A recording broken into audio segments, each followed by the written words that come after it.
Yes. Good. Good. Almost good. I still forgot something. I forgot something, but perhaps I don't need it. I'm gonna go with the assumption that I don't actually need it. Good. So, this is, what did I decide to call this? Yes, yet another bad delivery, because this is what it is going to be. This is me realizing that I cannot actually read anything professionally, especially not on stream, but I can still screw around with text. I can still, stream some of my futile exercises, and there was the intent of getting like a social stream going, like an interaction with viewers and stuff at some point. That's not gonna. That is not going to happen. That happened once with like maybe one or two people. Like I'm not sufficiently good at this. Yes. And book reading is not going to get any passers-by stop and want to actually, click on such an oddity. Anyways, this is kind of for myself, in that if I'm streaming this to YouTube, I don't need to be recording this on my hard drive. So yay! I'm officially kind of testing my own self and providing you, the potential viewer, with the ability to also yes, witness it. Good. Also, why do I keep talking like Sean Connery? Also, for the first time in a long time, I have decided to stream on YouTube again. I will probably be jumping between Twitch and YouTube randomly. I just thought that streaming books on YouTube might be more pointful. Is that even a word? Pointful? Maybe. Anyway. Nowadays, yes. Also, it is quite a pretty picture. Can I zoom in on this picture? Yes. Yes. Yes. Pretty artwork. Yeah. Now I'm kind of guilty for not immediately knowing whose artwork this is. If I checked that was a long time ago and I don't remember anymore. It's an interesting one. So yeah. We have 2 different layers of zoom. This and yeah, we have like plenty of cameras. We have like 6 different shots for 6 different things. You have already witnessed the, well, 3 and the beginning shot, yes.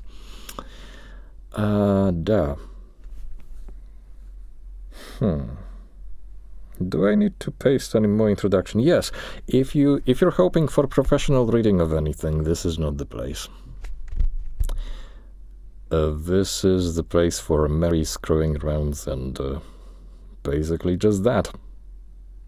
Whether or not this will prove to be of any entertainment quality later in the future or something, or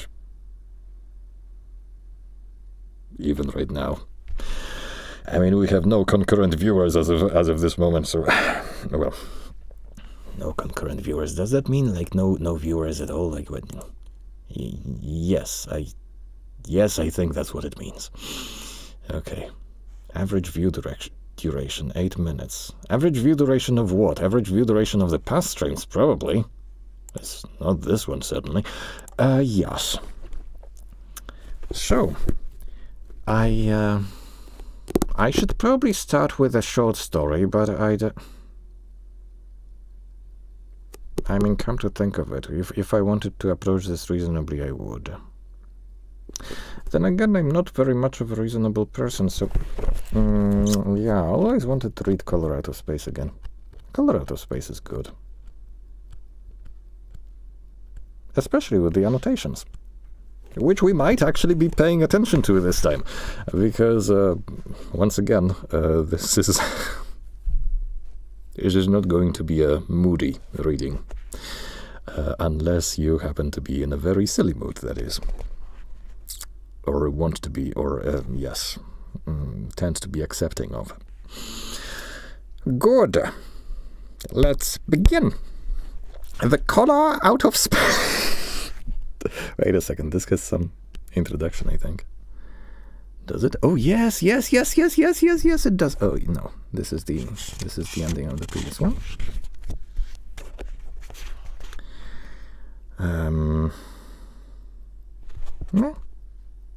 Yeah, let's read this thing. So, The Color Out of Space was written in March 1927 and first published in Amazing Stories for September 1927. Lovecraft referred to it as an atmospheric study rather than as a tale. Selected Letters 2, page 127. I started reading Selected Letters. I need to get back to it. Then again, I don't have like a paperback version of Selected Letters, and they are extremely pricey right now. They are like collector's items. Yeah, try looking up their prices. Like last time I checked, they were like in kind of going into hundreds. Well, exceeding 100, yes. Dollies, things. And later came to regard it as perhaps his best story. He received, however, a payment of only $25, about 1/5 of a cent per word, from editor Hugo Gernsback, leading Lovecraft in later years to refer to him as Hugo the Rat. The tale was given a 3-star rating in the 1928 edition of Edward. Of Edward's J. O'Brien prestigious series, The Best Short Stories, yes. Quality. And the yearbook of the American Short Story. Although the story itself was not reprinted, a biographical notice written by Lovecraft was printed in the back of the volume. Lovecraft always remained proud of this story, frequently ranking it as his favorite among his works. He was particularly pleased with the depiction of the nebulous extraterrestrial entity, or entities in the tale. Most of my monsters fail altogether to satisfy my sense of the cosmic, the abnormally chromatic entity in the color out of space being the only one of the lot which I take any pride in. Once again, selected letters, volume 2, page 316. Why do I should be skipping those details, yes. Because of its cosmic perspective and its publication in Amazing Stories, the color out of space has become a cornerstone in the development of science fiction. Fritz Leiber has testified that the story gave me the gloomy creeps for weeks as a kid when it turned up as a dark intruder in Amazing. Through hyperspace with Brown Jenkin in Lovecraft's The Dark Brotherhood and other pieces, Soxy blah blah blah, yes. Its inclusion in Groff Conklin's Omnibus of Science Fiction, 1952, has ensured its place as a landmark in the field.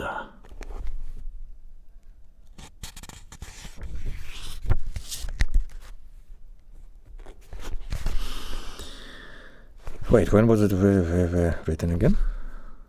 Yes, was written in March 1927 and first published in Amazing Stories, yes. Can we zoom up on this? Yes, of course we can. Yeah. Duh. I like this capacity. I like this capacity to zoom down. Wow. I know I'm missing some sleep, but I didn't know it would be this bad. Demonically, yes.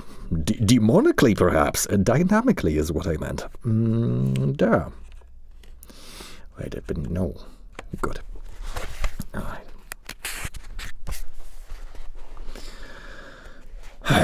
So, the color out of space. I used to train my reading on this paragraph. Trying to read it so many times in like a professional narrative voice.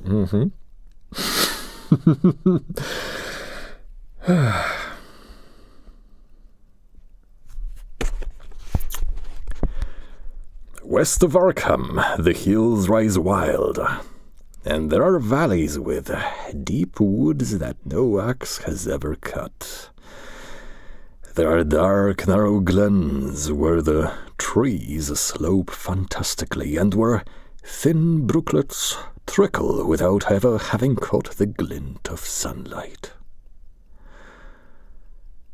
On the gentler slopes there are farms, ancient and rocky, with squat, moss-coated cottages brooding eternally over old New England secrets in the lee of great ledges.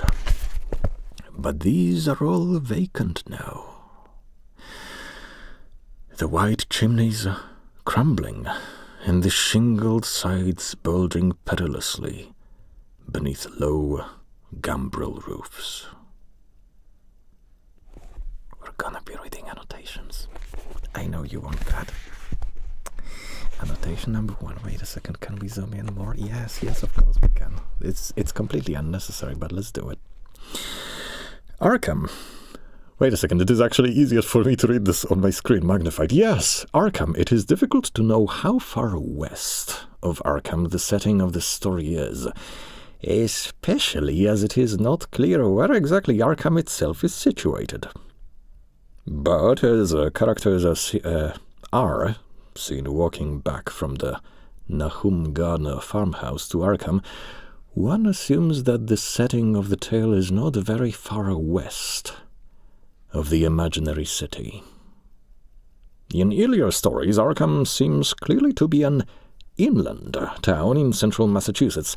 In later stories, it is identified loosely with the coastal town of Salem. Salem, I think, yes. Here, an inland setting seems more likely. See note 44 below. That's way below because this is note number 1, but yes. And yes, this opening passage. Oh, okay.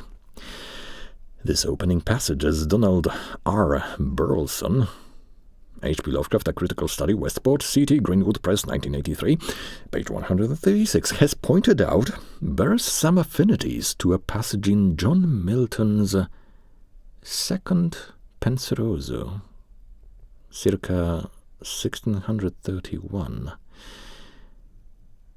And when the sun begins to fling his flaring beams, me, goddess, bring to arched walks of twilight groves and shadows brown, that sylvan loves of pine or monumental oak, where the rude axe with heaved stroke was never heard, the nymphs to daunt, or affright them from their hallowed haunt. There, in close covert by some brook, where no profaner eye, or where no profaner eye may look, hide me from day's garish eye. Could I be wait a second. Yes?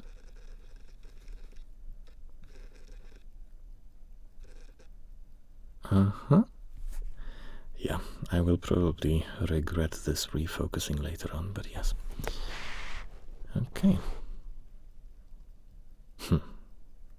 There in close covert. There in close covert by some brook, where no profaner eye may look, hide me from day's garish eye. Goodness gracious, that is so nice. Oh, this is so juicy. Oh. I like this. I like this a lot. Anyway.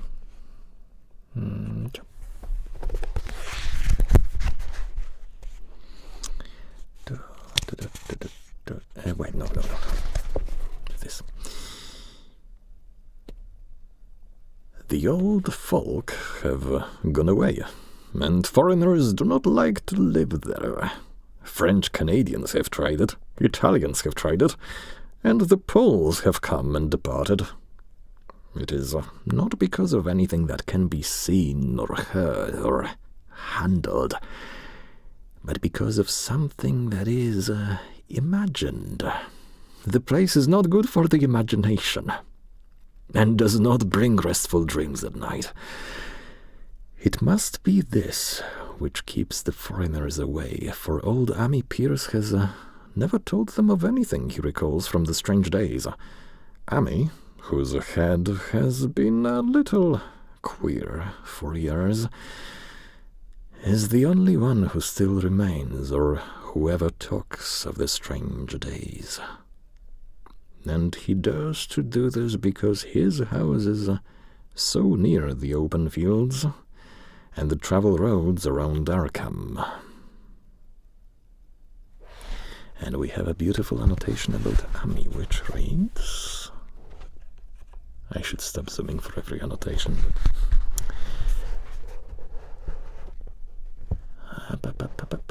Yes, these are 3 of the major ethnic minorities in New England. French Canadians are a significant force in the Rhode Island town of Woonsocket. Woonsocket, interesting name, while Providence has heavy Italian and Polish districts. Lovecraft's The Haunter of the Dark, 1935, is largely set in the Italian district of Providence, known as Federal Hill. God damn it, you have such juicy names also. I need to go visit those places. Seriously. Seriously need to go visit those places.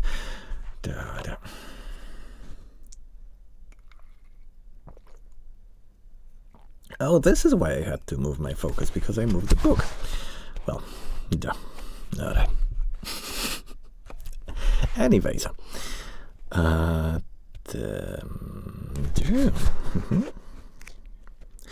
was once a road over the hills and through the valleys that ran straight where the blasted heath is now.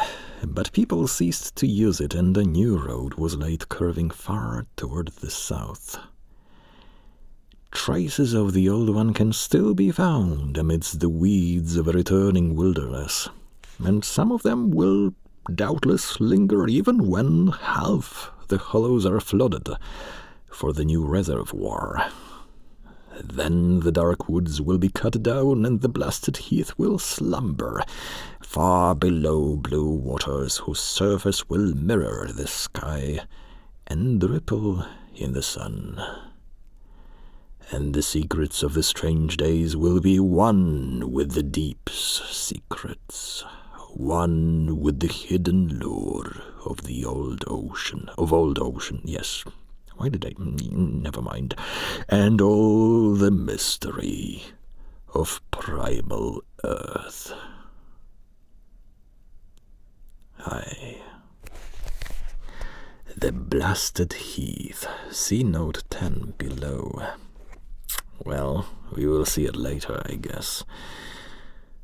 And annotation number 6 to the reservoir. This new reservoir is based in part on the Quabbin Reservoir in the Swift River Valley of central Massachusetts. Chunk. Huh. Yes. Plans for which had begun in 1926, although it was not completed until 1939. Lovecraft surely knew of this project, designed to supply drinking water for Boston, but note this remark in a letter of 1935. The trip through the doomed Swift River Valley must have held more than a slight touch of melancholy. Melancholy that is accentuated even. I went through it 8 years ago, not long after its doom was first pronounced, and well nigh groaned at the future destruction of exquisite old villages like Dana and its neighbors. We have had a similar experience in Rhode Island, where a vast amount of rural territory was flooded in 1926 for a reservoir. It was that flooding which caused me to use the reservoir element in The Color Out of Space. Lovecraft to Richard L. Morse, October 13th, 1935. Lovecraft is here referring to the situate or Scituate? It would be Situate, I think. Situate or Situate Reservoir in central Rhode Island. The building of the Quabbin Reservoir caused the raising and immersion of entire towns in central Massachusetts, including Greenwich, Enfield, Dana, and Prescott. And we have a picture of it.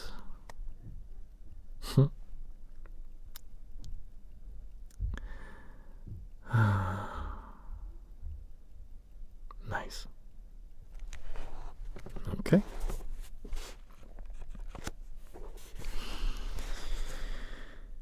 Yeah, when I went into the hills and valleys to survey for the new reservoir, they told me the place was evil. They told me this in Arkham, and because that is a very old town full of witch legends, I thought the evil must be something which... Grandams? Grandmas, I think. It's a silly small typo, but... Grandams. Anyway, I should completely write to them, yes, that they have a typo. Yes. And because that is a very old town full of witch legends, I thought the evil must be something which grandams had whispered to children through centuries. Maybe Gundams. The name Blasted Heath seemed to me very odd and theatrical. And I wondered how it had come into the folklore of a Puritan people. Then I saw the dark westward tangle of glens and slopes for myself, and ceased to wonder at anything besides its own elder mystery. It was morning when I saw it, but shadow lurked always there. The trees grew too thickly, and their trunks were too big for any healthy New England wood. There was too much silence in the dim alleys between them, and the floor was too soft, with the dank moss and mattings of infinite years of decay.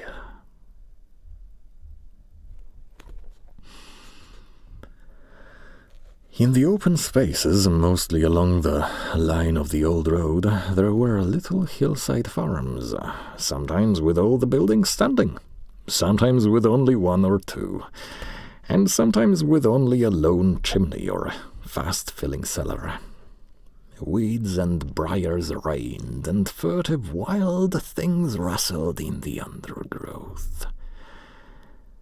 Upon everything was a haze of restlessness and oppression, a touch of the unreal and the grotesque, as if some vital element of perspective or chiaroscuro were awry. I did not wonder that the foreigners would not stay, for this was no region to sleep in. It was too much like a landscape of Salvatore Rosa, too much like some forbidden woodcut in a tale of terror. Chiaroscuro.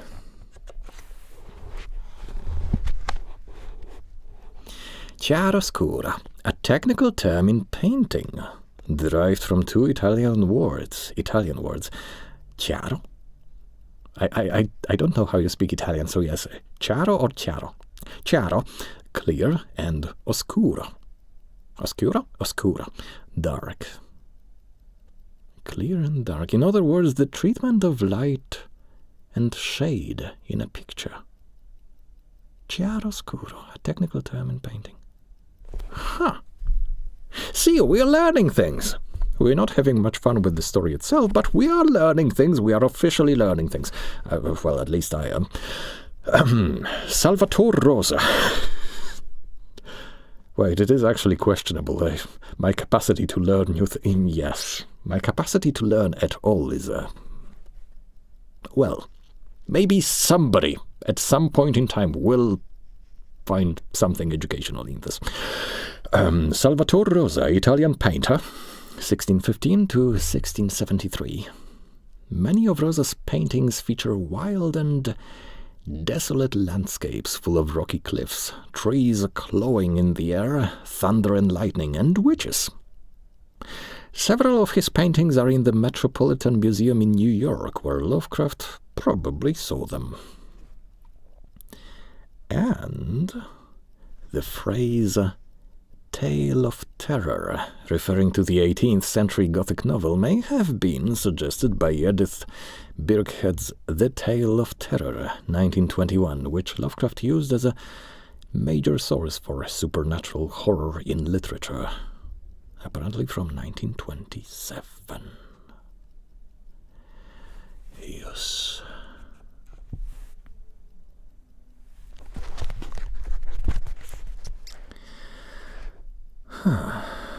But even all this was not so bad as the blasted heath.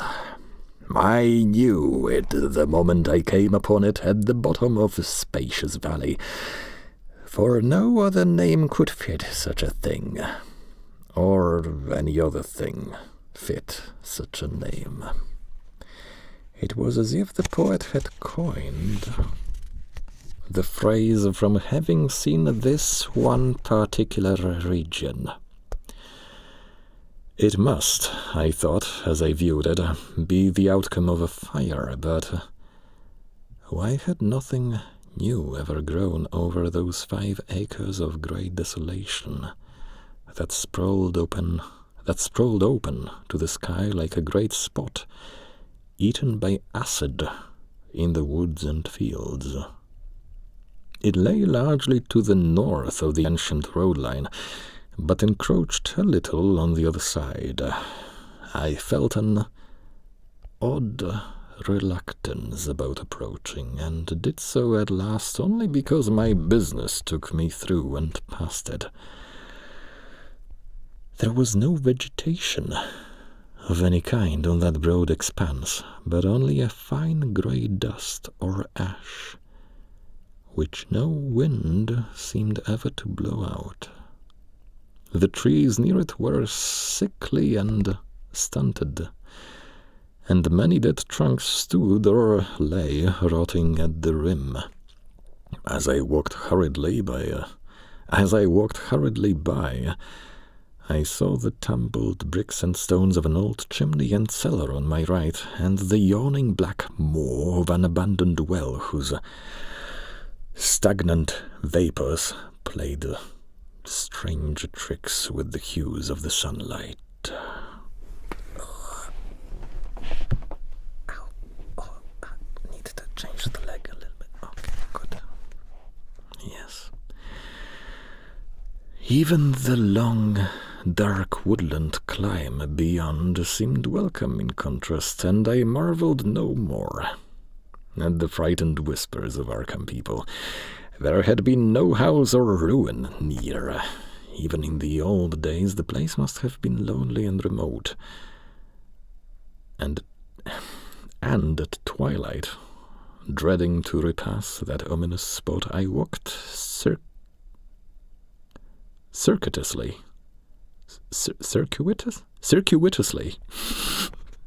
Either circuitously or circuitously. It circuitously sounds weird, so I guess we should go with circuitously. Back to the town by the curving road on the south. I vaguely wished some clouds would gather, for an odd timidity about the deep sky voids above had crept into my soul. In the evening, I asked old people in Arkham about the blasted heath and what was meant by that phrase, strange days, which so many evasively muttered. I could not, however, get any good answers, except that all the mystery was much more recent than I had dreamed. It was not a matter of old legendary at all, but something within the lifetime of those who spoke. It had happened in the 80s, and a family had disappeared or was killed. Speakers would not be exact, and because they all told me to pay no attention to old Amy Pierce's crazy tales, I sought him out the next morning, having heard that he lived alone in the ancient tottering cottage, where the trees first begin to get thick. It was a fearsomely archaic place, and had begun to exude the faint, miasmal odor which clings about houses that have stood too long. Only with persistent knocking could I rouse the aged man, and when he shuffled timidly to the door, I could tell he was not glad to see me. He was not so feeble as I had expected, but his eyes drooped in a curious way, and his unkempt clothing and white beard made him seem very worn and dismal. Not knowing just how he could best be launched on his tales, I feigned a matter of business, told him of my surveying, and asked vague questions about the district.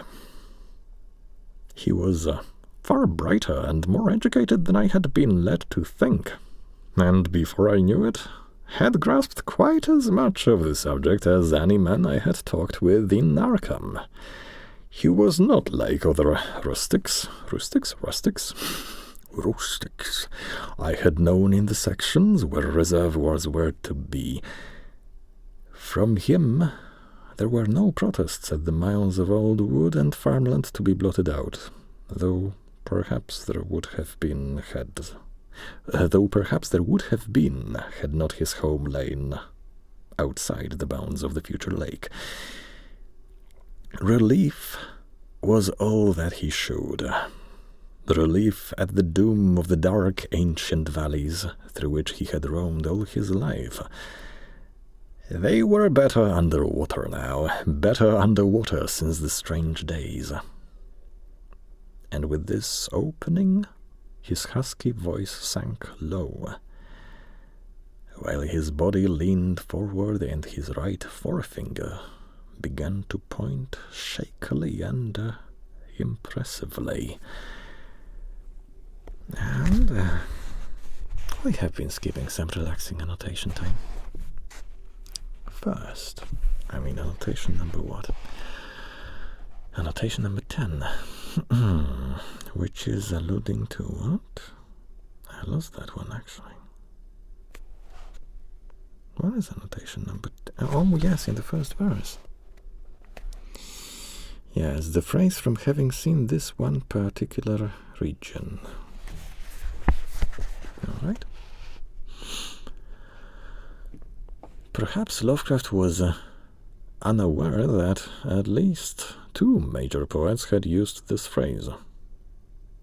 In Shakespeare's Macbeth, Macbeth says to the witches, "Say from whence you owe this strange intelligence, or why upon this blasted heath you stop our way with such prophetic greeting." But probably Lovecraft was thinking of the passage in Milton's Paradise Lost. Milton's Paradise Lost, yes, that reads, "As when heaven's fire hath scathed the forest oaks or mountain pines, with singed top their stately growth, though bare, stands on the blasted heath." Milton's Paradise Lost. That's another thing that I probably should read at some point. Yes. "As when heaven's fire hath scathed the forest oaks or mountain pines, with singed top their stately growth, though bare, stands on the blasted heath." Okay, and the other annotation.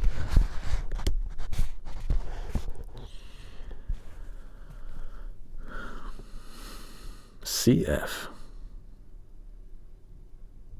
Chief? I don't know this acronym, this abbreviation, or abbreviation, I think. Yes.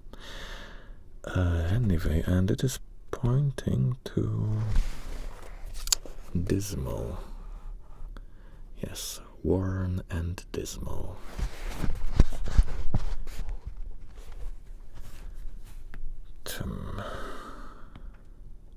Lovecraft's description of the unnaturally aged cannibal in the picture in the house from 1920.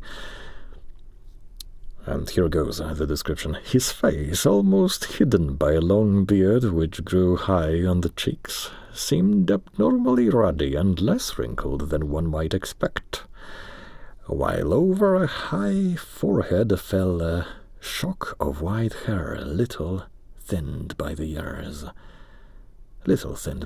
Yes. His blue eyes, though a trifle bloodshot, seemed inexplicably keen and burning. But for his horrible unkemptness, the man would have been as distinguished-looking as he was impressive." From the Dunwich Horror and Others, Sauk City, blah blah blah, 1984. Yes, thanks.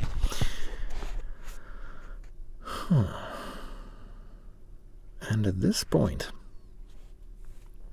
see, usually when I stream my reading, at some point comes the The drop of oxygen in blood. And this is that point. This is exactly that point. Which makes me wonder if I can remedy this somehow. Because I might be able to remedy it somehow. I mean, we wouldn't do this like during like a professional presentation, but since this is not a professional presentation, as far away from that as possible, as a matter of fact, we will go to a break, during which I will open a window and attempt to ventilate this room a little bit, because how much do we have to go before like some chapter division? Oh, yes. Okay.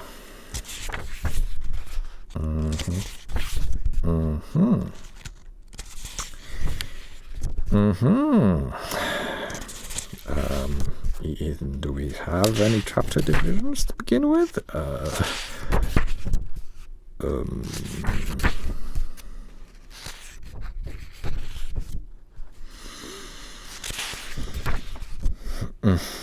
I think not.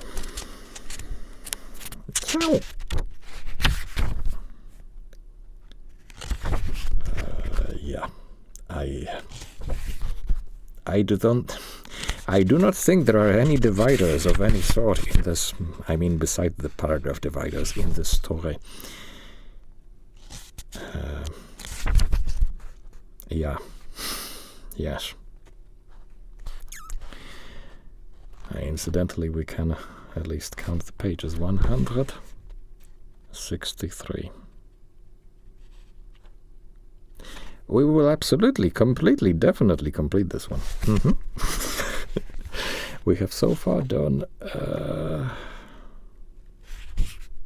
very brave 4/5.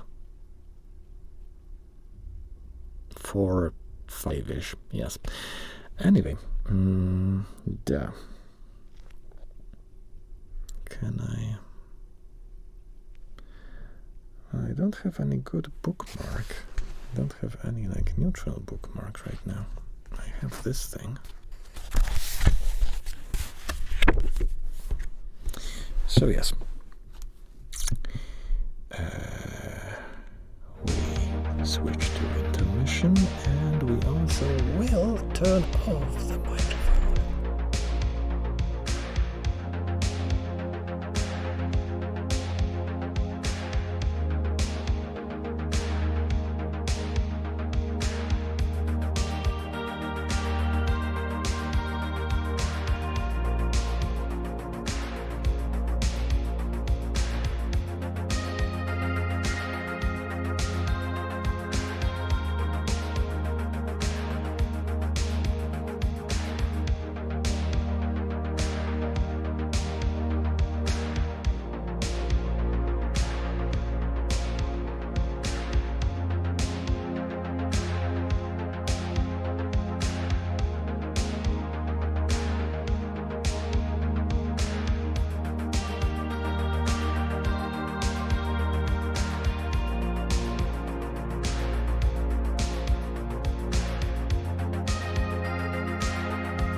Okay, we're back.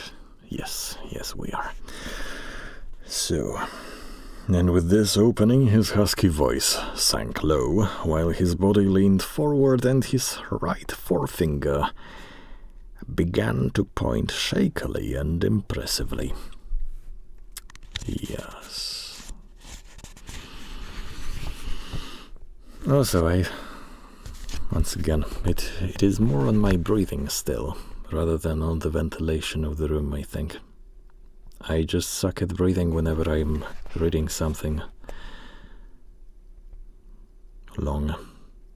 Even considering that I told myself that this will be an unusable material that is not meant in any serious way, I still have some attemptitude within the depths of my mind. Foolish. Anyway, it was then that I heard the story, and as the rambling voice scraped and whispered on, I shivered again and again despite the summer day. Often I had to recall the speaker from ramblings, piece out scientific points which he knew only by a fading parrot memory of Professor's talk, or bridge over gaps where his sense of logic and continuity broke down. When he was done, I did not wonder that his mind had snapped a trifle, or that the folk of Arkham would not speak much of the blasted heath. I hurried back before sunset to my hotel, unwilling to have the stars come out above me in the open, and the next day returned to Boston to give up my position.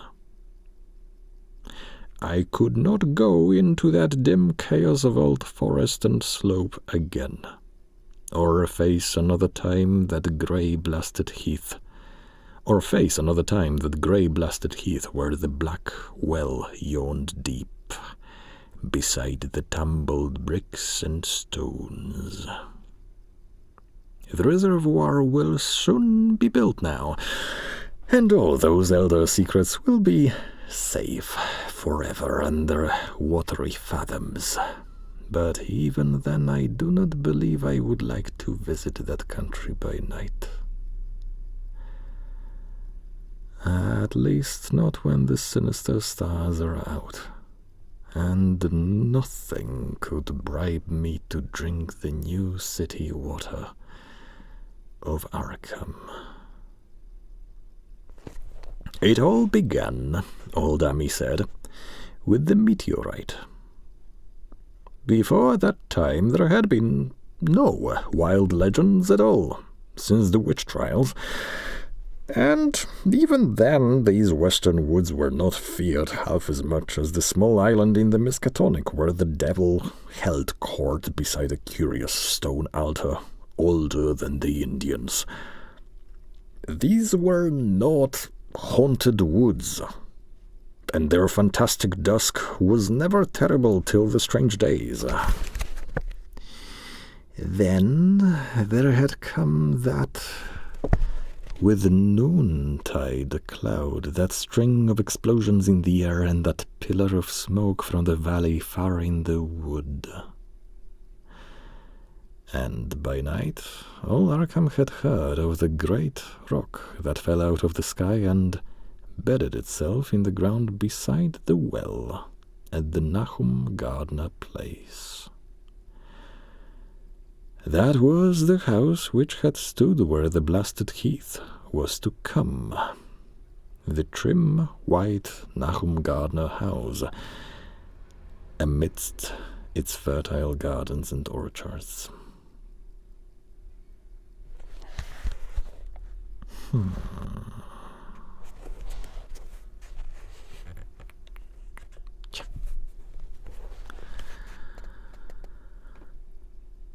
Number 12. Witch Trials.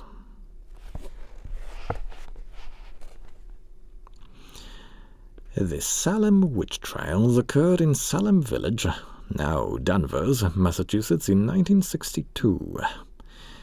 The incident began when young girls accused a West Indian slave, Tituba, of bewitching them. In the subsequent hysteria, the accusations spread and many townspeople were accused of witchcraft. Hundreds were arrested, 19 were hanged, and one man was pressed to death. No witches were burned in the United States as they were in Europe. Yay! See also note 18 to the Dunwich Horror. Fun times. 13. Indians. Miskatonic, where the devil held court beside a curious stone altar older than the Indians. This small island is mentioned again in the Dreams in the Witch House, 1932. There was a clearly visible living figure on the desolate island, and a second glance told him it was certain... Wait. Oh, it was a quotation. Sorry.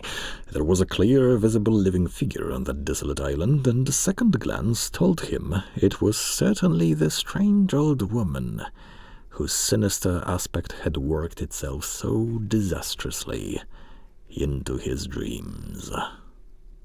At the Mountains of Madness and other novels. 274, yes, number of the page. Why do I keep reading pointless numbers of pointless pages? Oh, yes.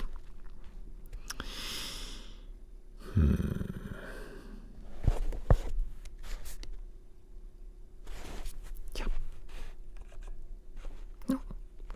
No. Yeah, yes. Okay. There had come that Nahum had come to town to tell people about the stone and had dropped in at Amy Pierce's on the way.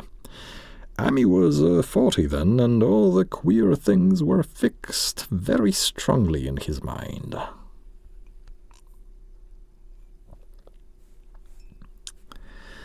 He and his wife had gone with the 3 professors from Miskatonic University, who hastened out the next morning to see the weird visitor from unknown stellar space, and had wondered why Nahum had called it so large the day before.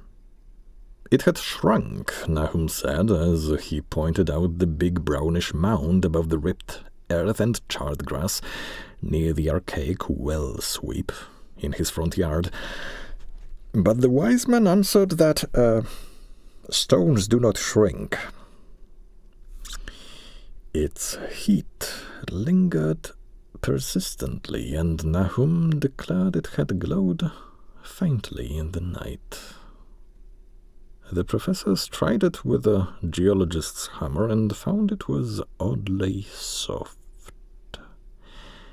It was, in truth, so soft as to be almost plastic, and they gouged rather than chipped a specimen to take back to the college for testing.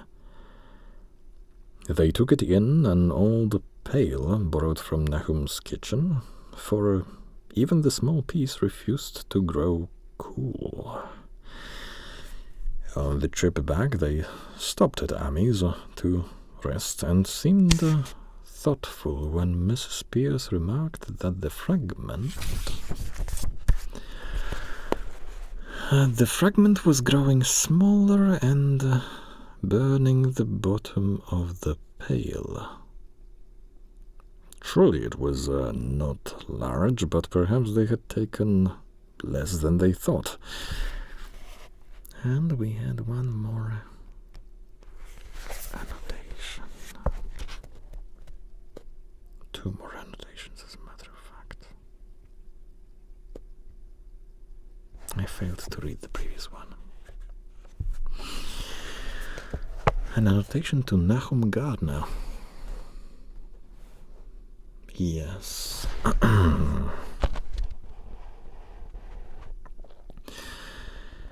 Nahum Gardner. Nahum is the title. Nahum is the title of a book in the Old Testament. Nahum the Elkoshite, or Elkoshite, is the seventh of the minor prophets. The name also clearly suggests backwoods rusticity. Gardner is a city in north-central Massachusetts, near Athol. See note 29 to the Danwich Horror. And, well sweep. And charred grass near the archaic well sweep. Well sweep, a pump handle. Lovecraft's visit in 1936 to the Thomas Clemens House, 1654, near Manton, Rhode Island. In the yard, the old well sweep still remains, one of the relatively few left in this colony. Lovecraft to Edward H. Cole, August 15th, 1936. Blah, blah, blah, blah, blah, library, yes, thanks.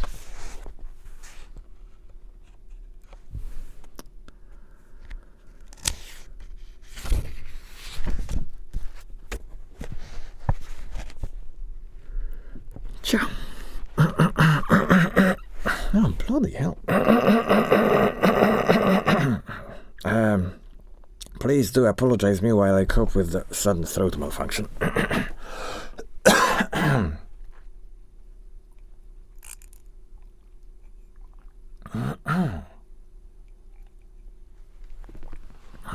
Perhaps such intense tea was not the most optimal beverage to keep my throat hydrated. Apologies.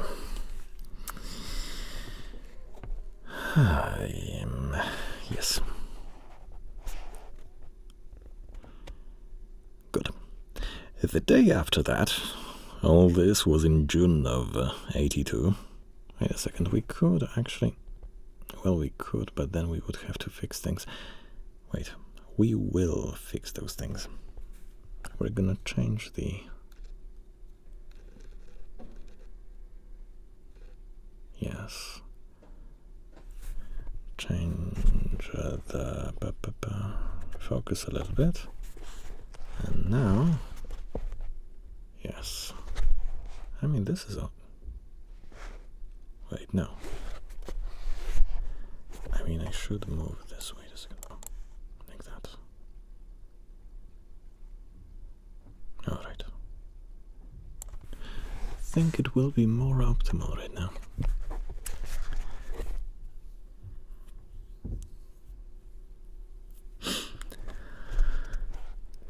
The day after that, all this was in June of 82. No, the year 82, yes. The professors had trooped out again in great excitement. As they passed Amis, they hauled... Yeah, oxygen. I'm screwing up because I'm failing at breathing. Jesus Christ. Why am I this bad? I need some breathing therapy, I guess. Well, I'm gonna attempt to make this my breathing therapy, but even then I will still probably fail. It's, see, I have that natural rhythm of less frequent but deeper breaths, and that usually doesn't help such reading, but I want to suck a little bit less at such reading, so... Ciao! Yes. As they passed Amis, they told him what queer things the specimen had done, and how it had faded wholly away when they put it in a glass beaker. The beaker had gone, too, and the wise man talked of the strange stone's affinity for silicon. It had acted quite unbelievably in that well-ordered laboratory, doing nothing at all and shewing no occluded gases when heated on charcoal, being wholly negative in the borax bead, and soon proving itself absolutely non-volatile at any producible temperature, including that of the oxyhydrogen blowpipe. On an anvil it appeared highly malleable, and in the dark its luminosity was very marked. Stubbornly refusing to grow cool, it soon had the college in a state of real excitement. And when upon heating before the spectroscope it displayed shining bands unlike any known colors of the normal spectrum, there was much breathless talk of new elements, bizarre optical properties, and other things which puzzled men of science. And other things which puzzled men of science are wont to say when faced by the unknown. We have a lot of annotations here. We have a galore of annotations. Annotations galore, yes. Annotations galore or annotation galore?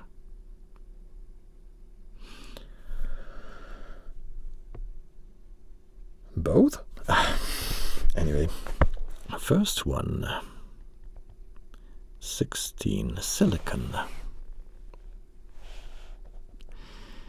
Wise men talked of the strange stone's affinity for silicon. Yes, silicon, Si, is one of the principal constituents of glass. Well, okay, not all people know that, and it's kind of important because there was a glass beaker involved. Okay, good. Occluded gases.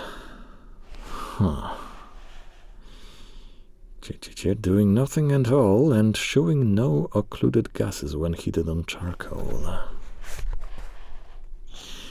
Occluded gases are gases retained within certain substances, chiefly metals, usually released when the metal is heated to a sufficient temperature. Okay. And the borax bead being wholly negative in the borax bead. Beads made of borax, that's NaBO, that's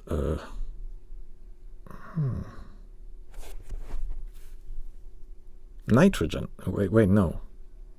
No, and it's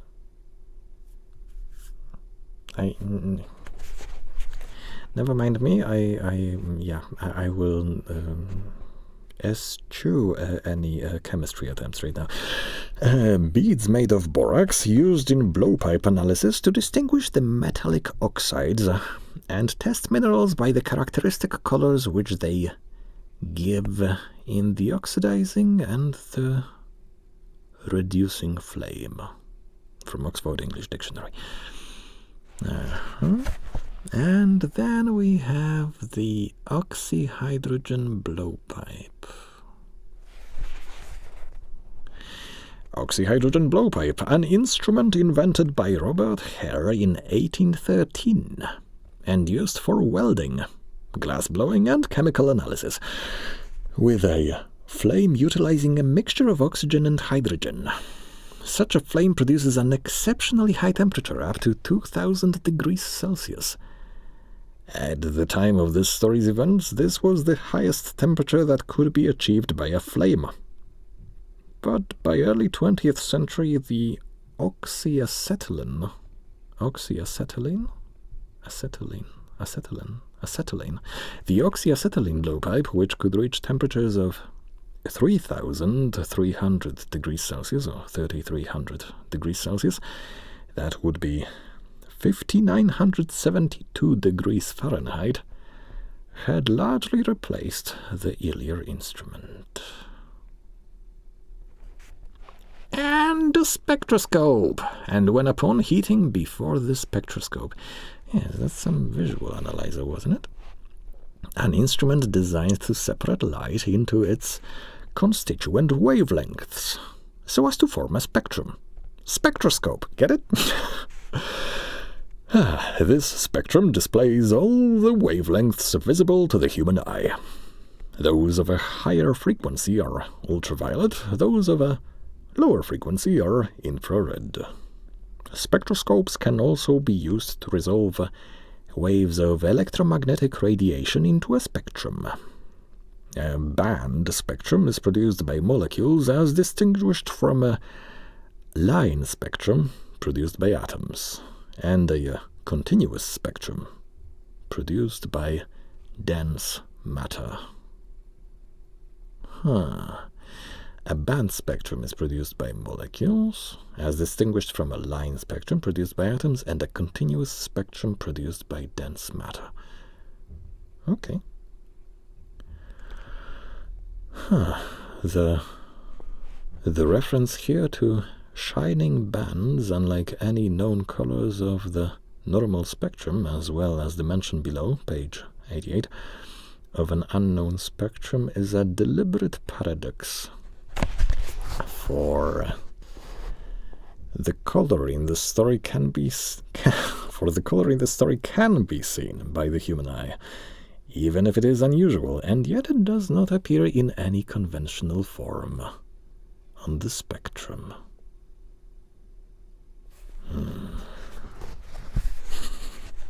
Magic.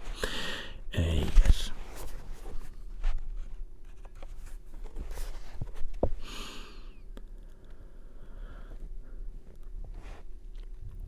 Hot as it was, they tested it in a crucible with all the proper reagents. Reagents? Reagents or reagents? Reagents, I think. Water did nothing. Hydrochloric acid was the same. Nitric acid and even aqua regia merely hissed and sputtered against its torrid invulnerability. Amy had difficulty in recalling all these things, but recognized some solvents, as I mentioned them in the usual order of use. There were ammonia and caustic soda, alcohol and ether, nauseous carbon disulfide, and a dozen others, but although the weight grew steadily less as time passed, and the fragment seemed to be slightly cooling, there was no change in the solvents to show that they had attacked the substance at all.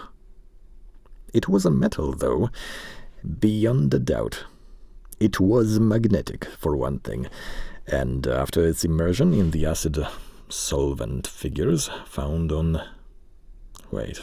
And after its immersion in the acid solvents, there seemed to be faint traces of the Widmanstätten figures found on meteoric iron.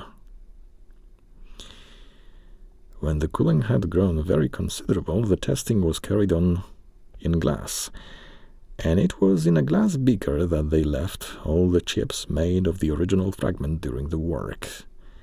The next morning both chips and beaker were gone, without trace, and only a charred spot marked the place on the wooden shelf where they had been. Once again, lots of annotations.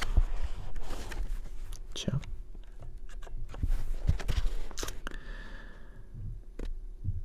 Oh, I did not read the entirety of previous annotation. I am the worst. Yes.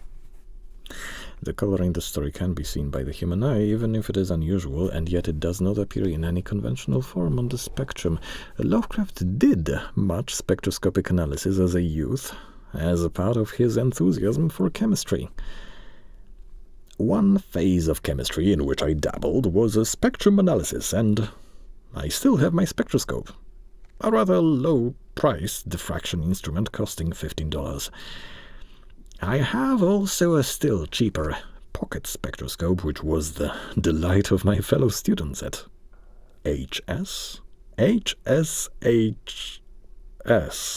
Hope Street High School. It is unbelievably tiny. Will go into a vest pocket without making much of a bulge, yet gives a neat, bright little spectrum, with clear Fraunhofer lines when directed at sunlight. Lovecraft to Alfred Galpin, August 29th, 1918. John Hay Library. Time to switch legs.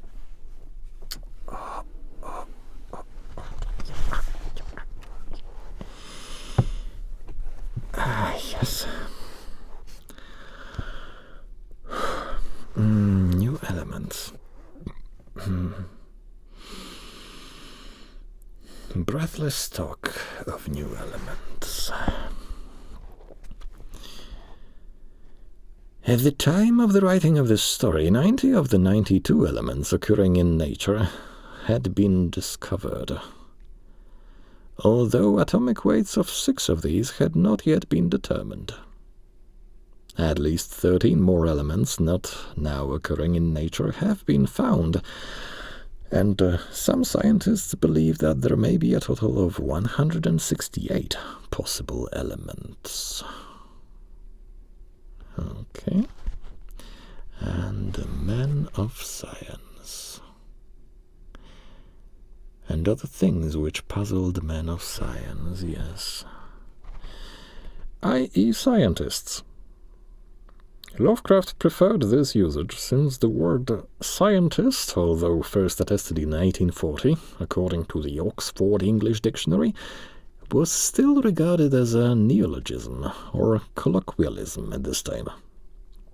Lovecraft uses the word in Dagon, 1917, but when John Ravner Bullen read the story in 1921, he suggested a change to man of science. Lovecraft, in the Defense Remains Open, 1921, acknowledges the suggestions anent the dubious word scientist are good and will be acted on if the yarn is ever republished. In Defense of Dagon, West Warwick, Necronomicon Press, 1985. In fact, Lovecraft never revised the word in Dagon. Promised but not delivered. Okay. Well, there is a certain beauty in having it be the original way, yes.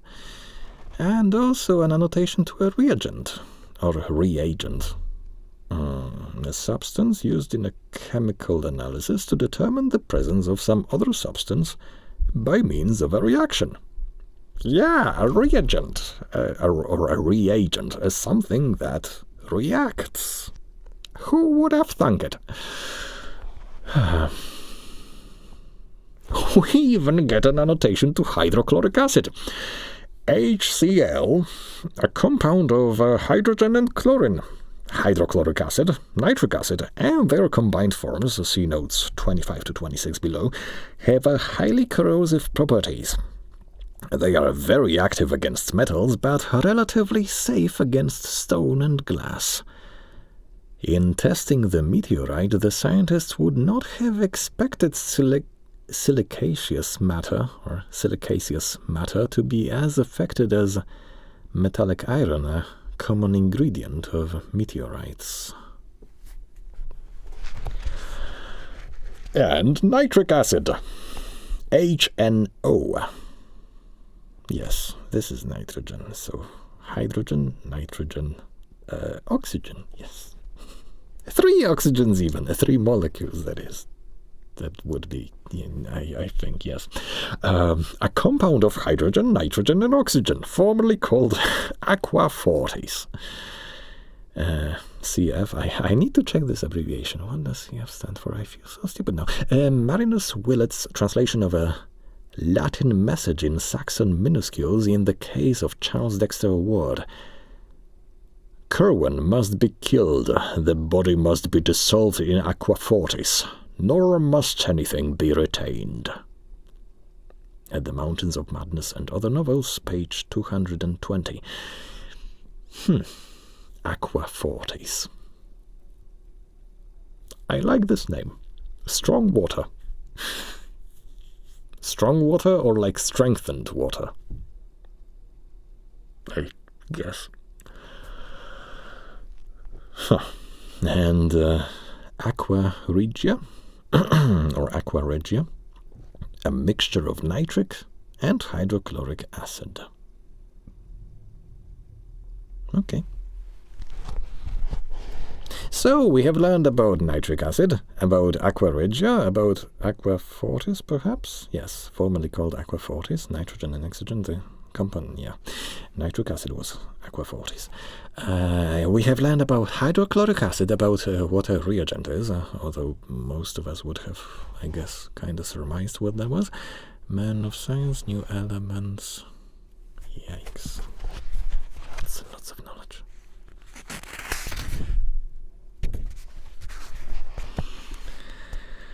And here, not to omit anything, yeah, ammonia, NH3, a compound of nitrogen and hydrogen. Wait a second.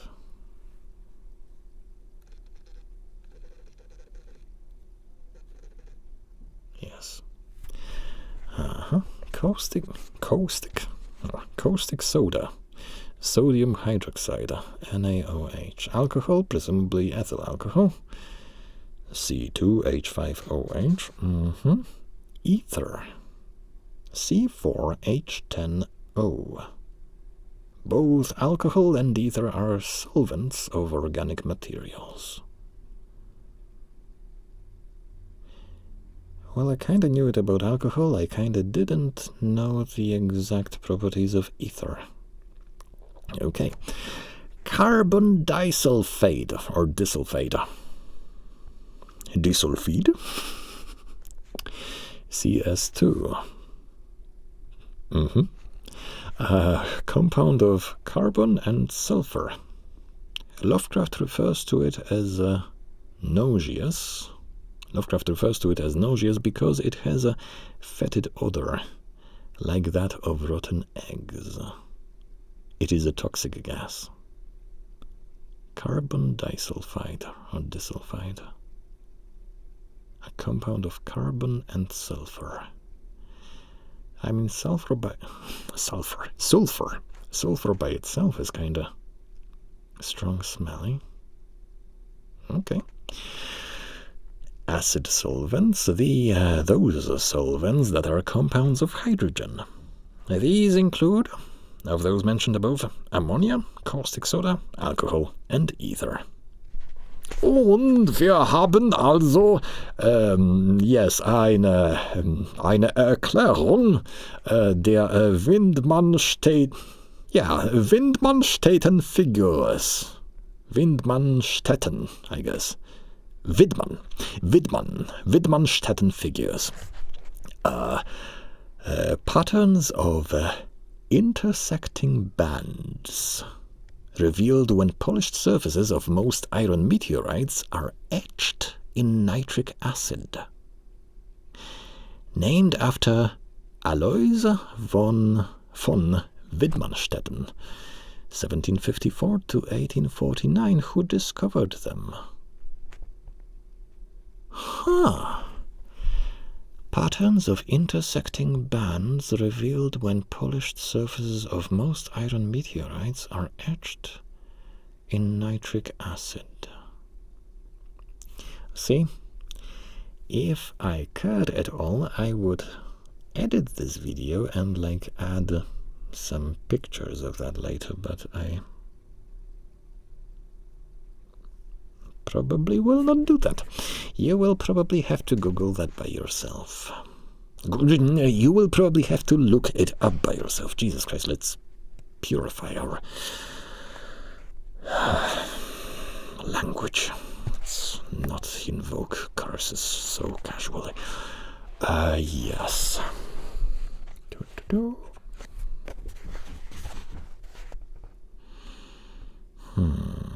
Yes, the next morning both chips and beaker were gone without a trace, and only a charred spot marked the place on the wooden shelf where they had been.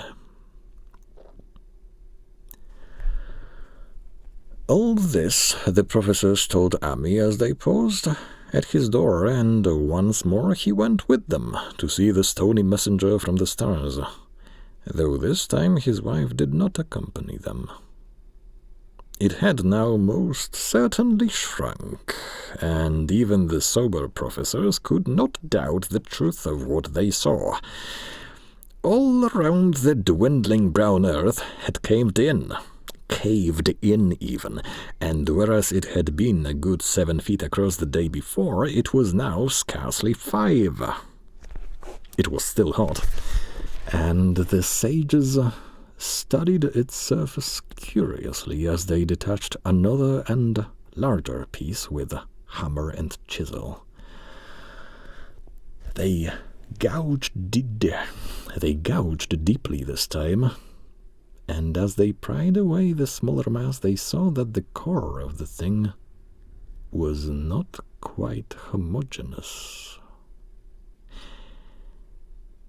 They had uncovered what seemed to be the side of a large colored globule embedded in the substance. The color, which resembled some of the bands in the meteor's strange spectrum, was almost impossible to describe, and it was only by analogy that they called it color at all. Its texture was glossy, and upon tapping it appeared to promise both brittleness and hollowness. One of the professors gave it a smart blow with a hammer, and it burst with a nervous little pop. Nothing was emitted, and all trace of the thing vanished with the puncturing. It left behind a hollow spherical space about 3 inches across, and all thought it probable that others would be discovered as the enclosing substance wasted away.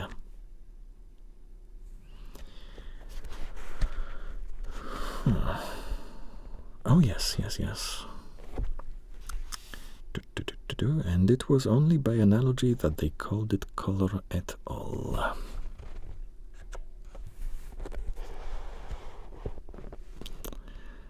Yes. Wait, yes? This is 29. Yes, this is 29. Here we have C.F. Ambrose Bierce's The Damned Thing.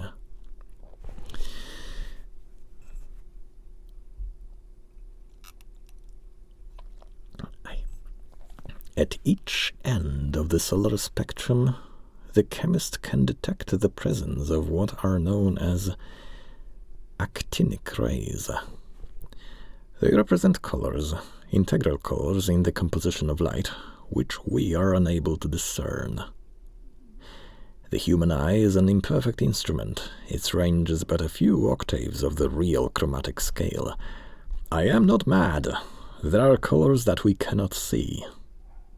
And, God help me, the damned thing is of such a color. Can such things be? 1983. 1893, sorry.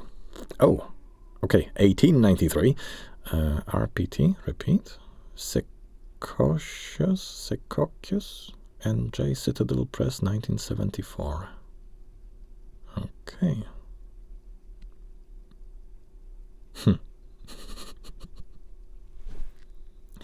A possible, quite likely inspiration, yes.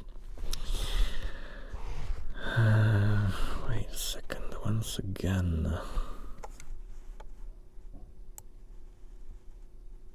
We should be. Here is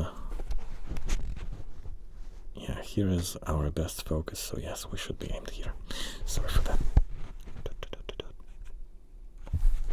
We still have 0 concurrent viewers, my goodness. It makes no difference whether I stream this on Twitch or on YouTube.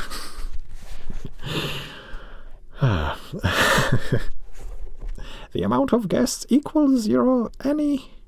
Yeah, well, anyway. Which was kind of to be expected. Yes.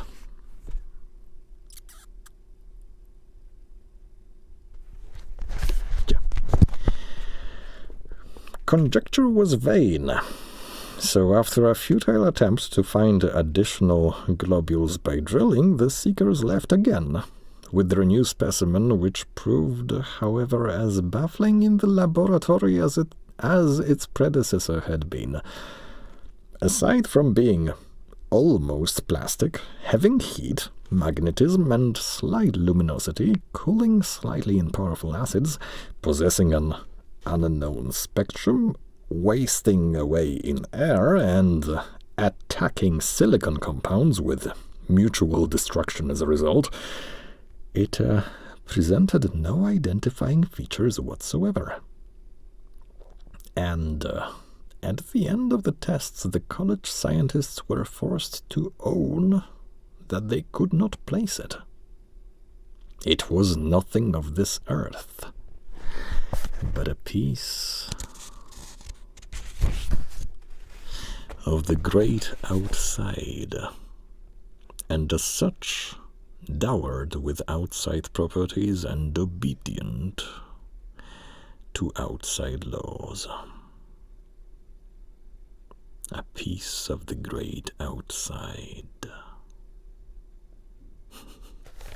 Nice. And we have a clarification for dowered. Dowered, endowed or furnished with a given quality, from the noun dower, yes, which can refer either to the portion of a deceased husband's estate given to his widow upon his death, or the money or property a wife brings to her husband. In this latter meaning, the word dowry is more commonly used. We are learning even more things. Yes, pardon me for a moment.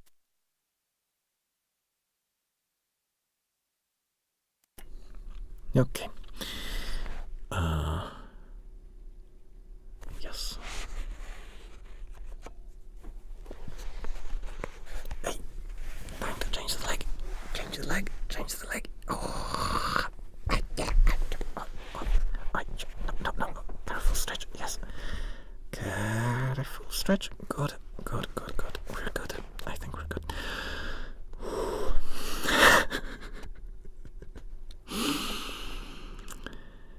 Yes.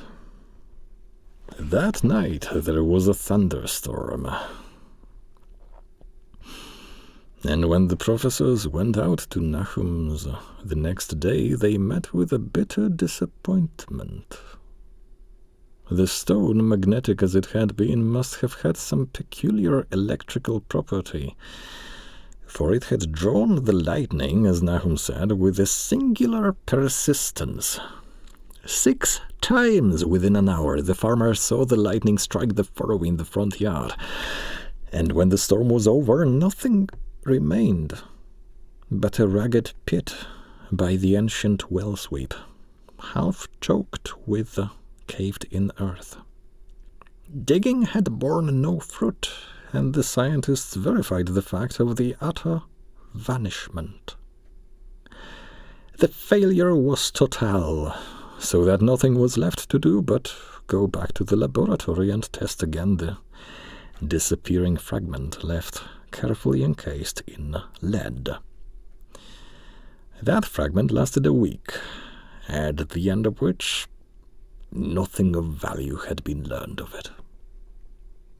When it had gone, no residue was left behind, and in time the professors felt scarcely sure they had indeed seen with waking eyes that cryptic vestige, or vestige, I guess, or vestige, of the fathomless gulfs outside, that lone weird message from other universes and other realms of matter, force, and entity. They did take pictures of it, though, right? Didn't they? I mean, we had like a photographic technology at this point, somewhat developed, like beyond daguerreotypes, I believe. I would think also Might I pose a slight interjection to share a little bit of freshly acquired wisdom? Apparently, a very strong tea, not a very strong tea, like decently strong tea, like a, not weak, but like a proper tea, basically, like not super strong, but like a proper tea. Even this was supposed to be like, it kind of tasted like some green variant, I think. That seems to not be good on your throat for reading. Yeah. I mean, I should have kind of expected that, and I think I have already heard of those properties before, but yeah, coffee and tea, apparently they might not be so beneficial. And thus, thus I shall switch to water.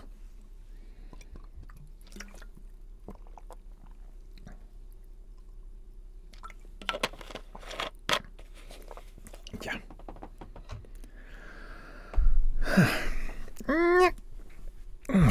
Okay.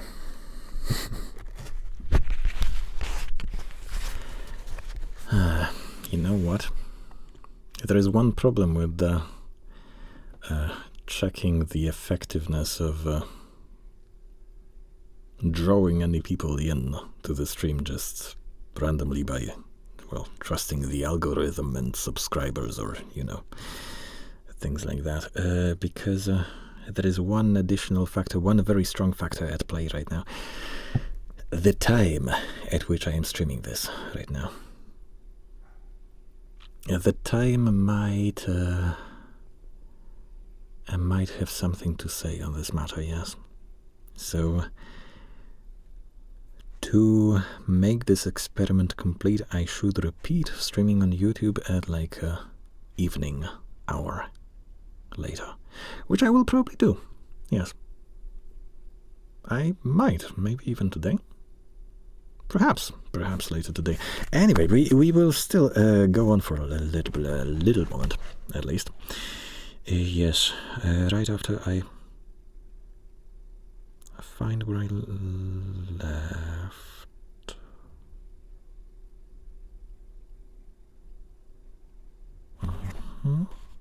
Yes, here. Okay, and oh, right. Things to learn. 31.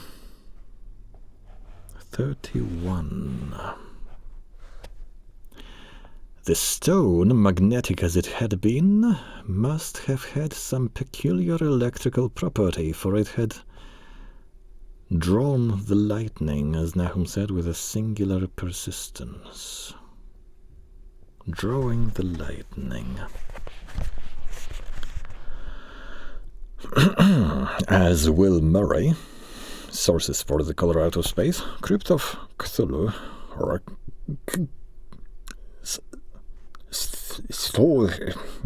no, we're gonna simplify it and gonna go with the Cthulhu pronunciation, or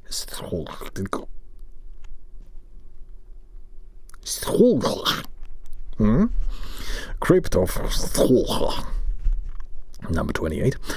Yuletide 1984, has pointed out, yes, as Will Murray has pointed out, this is perhaps an echo of Charles Ford's account of thunderstones.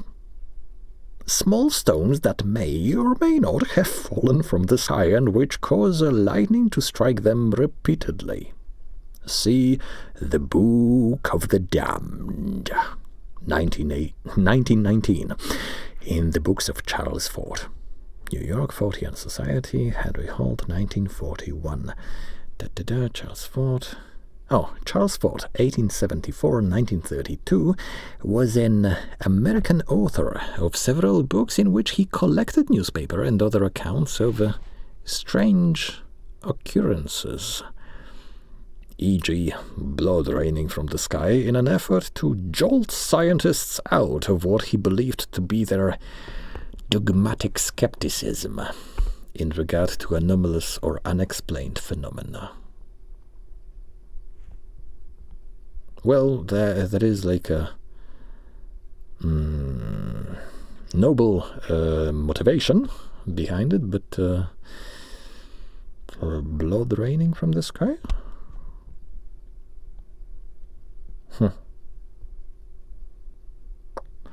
Yes.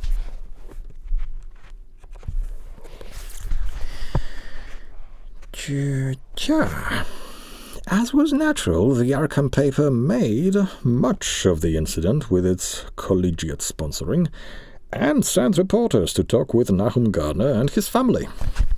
At last, one Boston daily also sent a scribe, and Nahum quickly became a kind of local celebrity. He was a lean, genial person of about 50, living with his wife and 3 sons on the pleasant farmstead in the valley. He and Amy exchanged visits frequently, as did their wives, and Amy had nothing but praise for him after all these years. He seemed slightly proud of the notice his place had attracted, and talked often of the meteorite in the succeeding weeks. That July and August were hot, and Nahum worked hard at his haying in the 10-acre pasture across Chapman's Brook. His rattling wine,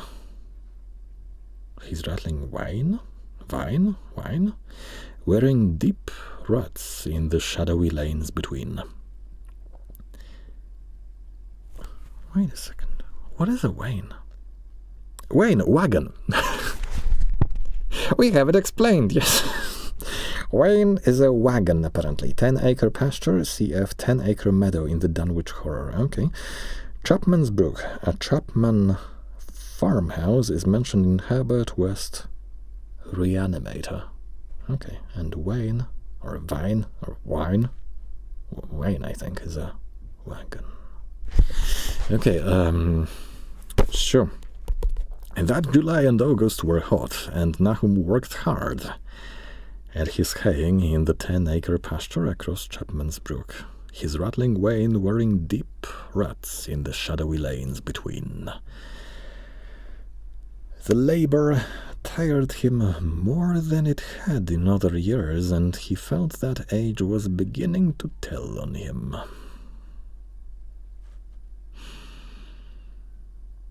Then fell the time of fruit and harvest.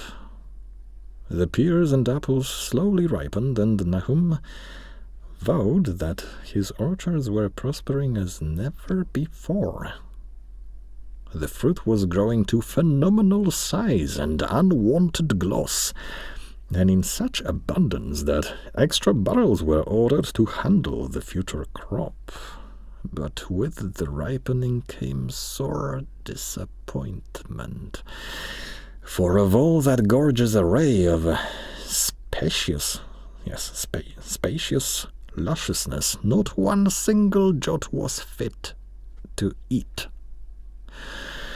Into the fine flavor of the pears and apples had crept a stealthy bitterness and sickishness, so that even the smallest of bites induced a lasting disgust. It was the same with the melons and tomatoes, and Nahum sadly saw that his entire crop was lost. Quick to connect events, he declared that the meteorite had poisoned the soil, and thanked heaven that most of the other crops were in the upland lot along the road. Winter came early and was very cold. Amy saw Nahum less often than usual and observed that he had begun to look worried. The rest of his family, too, seemed to have grown taciturn, and were far from steady in their church-going or their attendance at the various social events of the countryside. For this reserve or melancholy no cause could be found, though all the household confessed now and then to poorer health and a feeling of vague disquiet. Nahum himself gave the most definite statement of anyone when he said he was disturbed about certain footprints in the snow. They were the usual winter prints of red squirrels, white rabbits, and foxes, but the brooding farmer professed to see something not quite right about their nature and arrangement. He was never specific, but appeared to think that they were not as characteristic of the anatomy and habit of squirrels and rabbits and foxes as they ought to be. Amy listened without interest to this talk until one night when he drove past Nahum's house in his sleigh on the way back from Clark's Corners. There had been a moon, and the rabbit had run across the road, and the leaps of the rabbit were longer than either Amy or his horse liked. The latter indeed had almost run away when brought up by a firm rein. Thereafter Amy gave Nahum's tales more respect, and wondered why the gardener dogs seemed so cowed and quivering every morning. They had, it developed, nearly lost the spirit to bark. Goodness gracious. That oxygen in the blood that I had mentioned before. Yes, at what point are we? Oh, okay. So basically it happens like every 45 minutes or so. Every 45 minutes of of intensive reading, I will be encountering a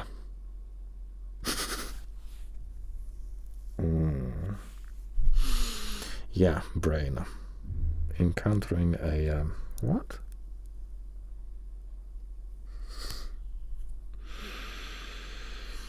A crisis, I guess we can call it, yes. Encountering a crisis of soberness. Which kind of begs the question, would it perhaps help if I tried to perform such kind of reading while inebriated? Perhaps that would change my, my mind's grasp on the breathing rhythm, and perhaps it would unlock some more natural attitude to it. I might want to test it at the same time. But perhaps I should. With a moderate amount of inebriation, because I am, unless I record this instead of transmitting it live.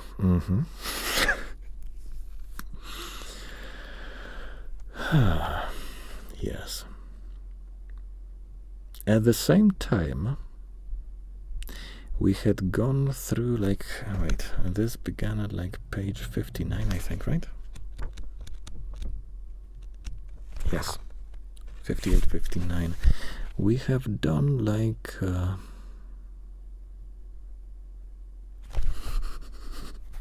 math, about 13 pages, and I think we could call this sufficient for now, perhaps, especially since we are reaching the mark of almost 2 hours clocked in.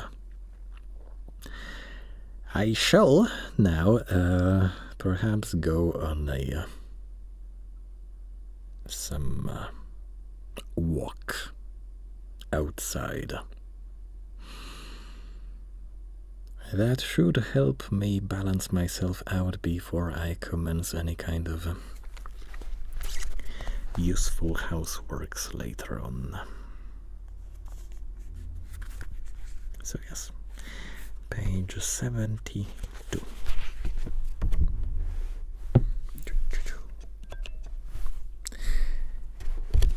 Why do I even have this camera that is a little bit zoomed out if I wasn't using it at all, completely? entirely left aside.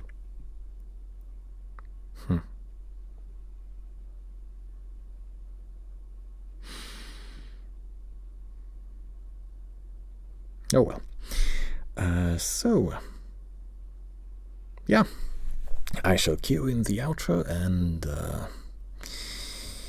stand up.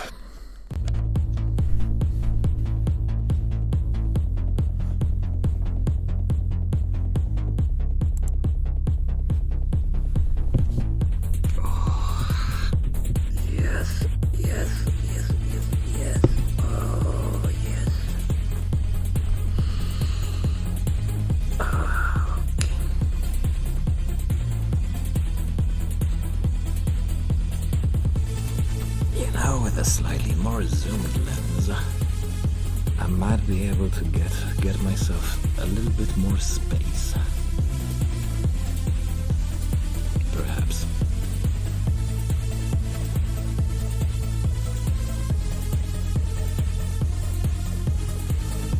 I mean, more space, more room to more freely move about while doing things, yes. Because the way it has been this time,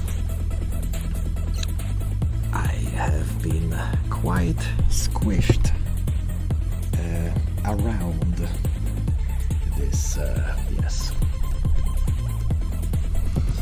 this camera device and the tripod that it is resting on.